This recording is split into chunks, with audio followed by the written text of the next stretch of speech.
L'intelligence artificielle est un domaine extrêmement large qui couvre des choses aussi variées que des robots qui soient civils ou militaires, des véhicules autonomes, les systèmes d'aide à la prise de décision et les systèmes de décision automatisés. Et les aspects de sécurité vont varier en fonction de ces domaines, avec des conséquences qui peuvent aller tant de pertes matérielles jusqu'à des accidents corporels. Par exemple, l'intelligence artificielle est utilisée dans le domaine médical.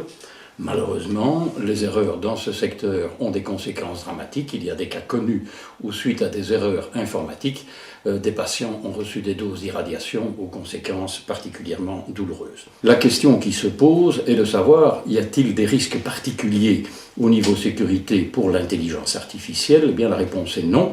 Ce sont les mêmes questions fondamentales qu'il faut se poser que pour les questions informatiques classiques. Les risques d'atteinte classiques sont les atteintes à la disponibilité, c'est-à-dire la neutralisation des systèmes, les atteintes à l'intégrité et les atteintes à la confidentialité.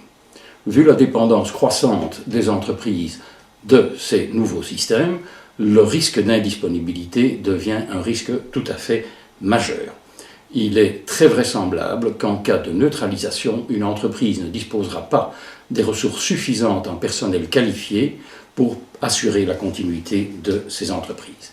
Les bonnes questions à se poser ne sont pas tellement de savoir comment un incident pourrait se produire, mais plutôt quelles seraient les conséquences si un incident se produit. Qui aurait pensé aux attentats du 11 septembre? Qui aurait imaginé l'existence de virus avant 1984 alors qu'on utilisait déjà l'informatique et plus récemment les rançongiciels, les ransomware tels que WannaCry et NotPetya qui ont causé des ravages extrêmement importants.